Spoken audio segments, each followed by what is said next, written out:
There we go. Good afternoon, everyone. We are still here for Sebastian Wayne Drake Rogers. He's been missing since February 26, 2024. He went missing in Hendersonville, Tennessee. We have a massive amount of stuff to kind of go over and digest when it comes to this particular case. I just wanted to put up here, because I think we forget sometimes what this truly is about.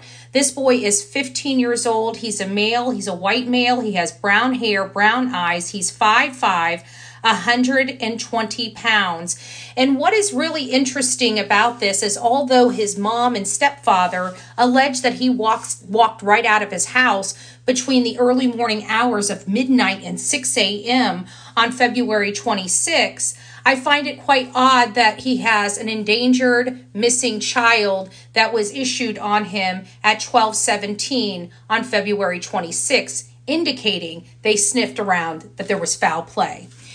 So we have gone through a lot related to this case, including them getting in their camper and driving off. I started getting a hint when I started seeing that camera go on that this whole thing with them being out there in Mississippi might be a diversion to keep people looking one way as they are doing stuff another way. And I believe that that is correct. And I think that that has now been officially corroborated by a PI that works for Seth Rogers, the biological father of Sebastian Rogers, this beautiful boy right here that is a high-functioning autistic boy. He's 15 years old. Again, he's been missing since February 26th. Nobody has seen him.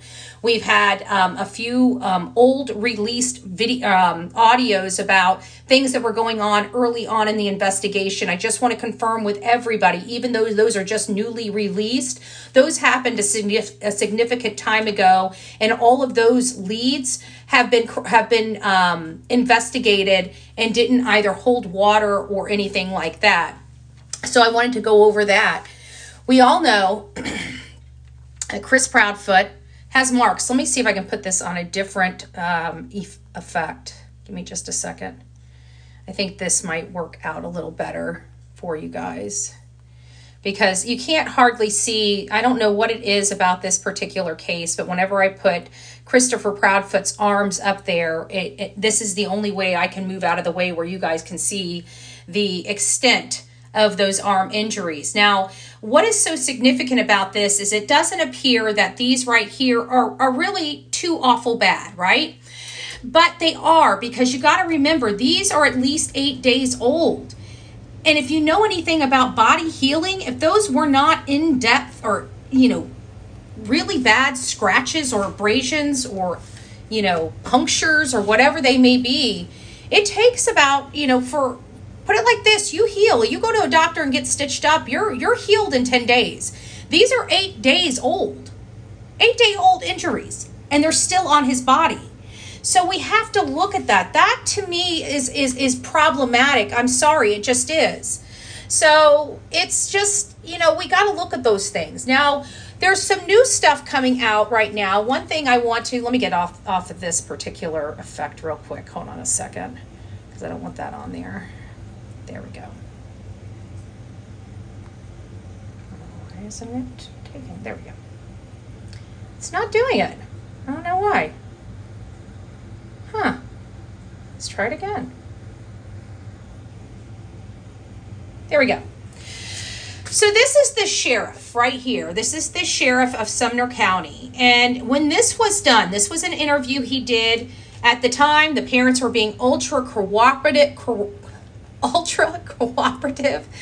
And, they were exhibiting the right emotions that most people are expecting. Now, those were shadowed very early on when they started giving interviews 8 days. And I think they started giving the interviews. They didn't give interviews right away begging for their son to come home. If you notice, it was almost 8 days later. And I have to believe it was when things started getting a lot tighter for the Proudfoots, unbeknownst to us. Because remember, the endangered child alert went out at 12:17 on the 26th, and I can't imagine if they truly thought this boy walked out on his own, they would have been issuing such an alert at so short after.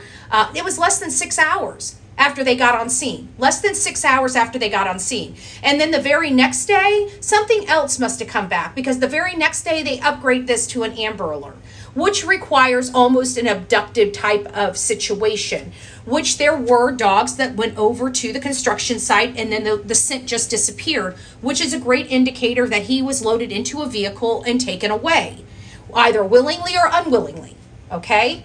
So we can say that for certainty that this man's demeanor has completely changed from when this particular interview was given the day that Sebastian disappeared.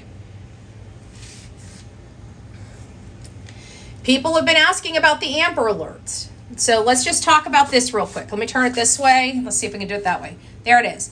To activate an Amber Alert, the Amber Alert coordinator must be confident that an abduction had occurred.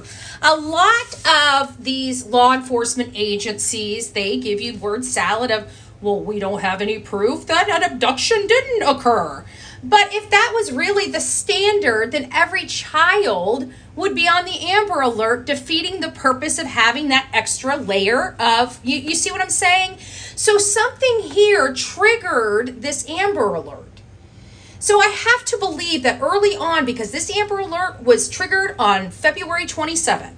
And if at February 27th, that is my moment that I say, you know, I thought it would be at the endangered person alert is when they knew that something wasn't right. But definitely, without a doubt, when that was upgraded to an Amber Alert, I absolutely believe that they were starting a dual investigation. If you noticed, very early on in this case, they got very tight-lipped. Okay, very tight-lipped. That is very uncommon in a missing persons case. If you guys go and research anything, any missing person case, you have constant press conferences, constant communication, constant updates and everything, especially when a missing person gets a national platform. You get those all the time because they're just wanting information to find and locate their whereabouts. It's not it's not until they know something else is seriously wrong here when they shut down. At that point, when law enforcement shuts down, that is your notification right there. Something else is going on behind the scenes, because in a missing person case, law enforcement just doesn't shut down. They're very freely and open with information. There's a point when they can no longer be open and free with that information, and that's at a very particular point in the process. And it's usually a criminal investigation point of the process. And they shut down so quickly in the investigation where they weren't giving us any information that it almost makes me feel like that's this was a criminal investigation and they were doing the missing persons, but the missing persons I feel like was the diversion for the Proudfoots. I really do. Does that make it so? Of course not. Of course not. It does not make it so.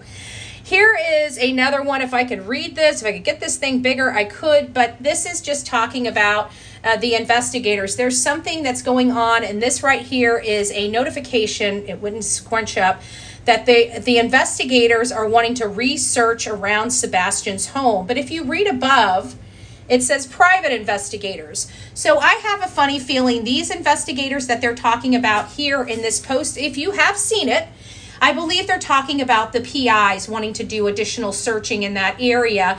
And I just wanted to make sure everybody knew about that. I'm sure you guys have seen this man's face. This is another issue of contention for many people, because this man right here basically says that he has Sebastian Rogers. I know that people are up, they've been hoping for a miracle. They have been hoping for somebody to come forward with some information. And this man is talking to some random person and stated that he has Sebastian and that he's had Sebastian for many weeks now. And, it makes you wonder. Somebody's saying the PI is going to meet with him. I'm hoping that it's this guy here is what you're talking about. But he said, that's what he says. I truly don't, until somebody can go and do proof of life, I don't believe this man. He says he still has Sebastian, that Sebastian states to him that he was kidnapped and that he doesn't want to go home. And that he's been there and he doesn't want to let him go because he doesn't want to go home.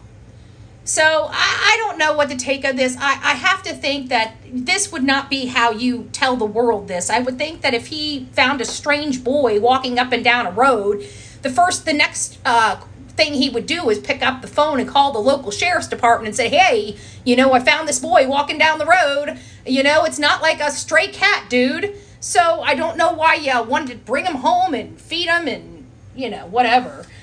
So it's a little too hinky and convenient for me, if you want my personal belief. I know that this has been reported to law enforcement. We say no to you picking up the phone without having firsthand knowledge and calling law enforcement with any lead or tip. If you are not personally there, have no firsthand knowledge or secondhand knowledge, please don't ever utilize what you hear on social media to call into law enforcement. I can promise you this has been called into law enforcement probably by too many people as is. So believe me, from my understanding, law enforcement knows about this situation. So if this is not now making, airspace on all of the news, okay, worldwide news, because this is a worldwide case now, then, it probably doesn't hold water, okay? That's kind of your indicator. Does something hold water or does something not? When you have something that's jaw-dropping and it's out in the public and you hear crickets from social media or media, there's usually a reason. It's usually because we found the information to not be corroborated or substantiated by real fact. Or it could be that we just don't believe it, whether we can corroborate it or not. And I have to think that this could very well be corroborated. Law enforcement has the information. If it held water, every single news station and their mother would be covering it. So that's, and somebody even brings up another point. Who knows if this picture is even the owner of the account? Exactly. How do we know this is just not a major troll effort? Absolutely. Would it really surprise us? I wouldn't be surprised of anything. We have just some stupid people on social media, that just do stuff, just anything.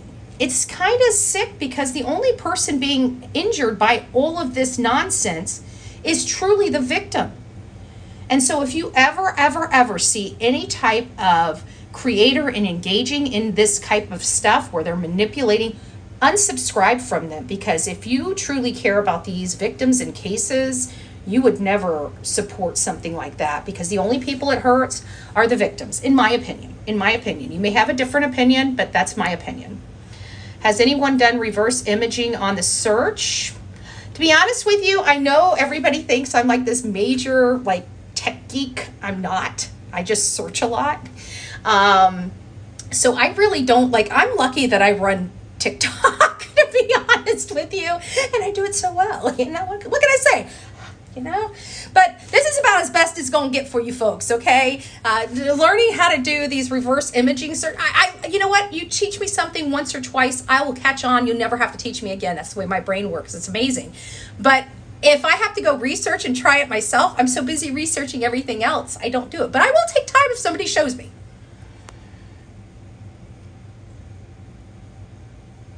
Catfish.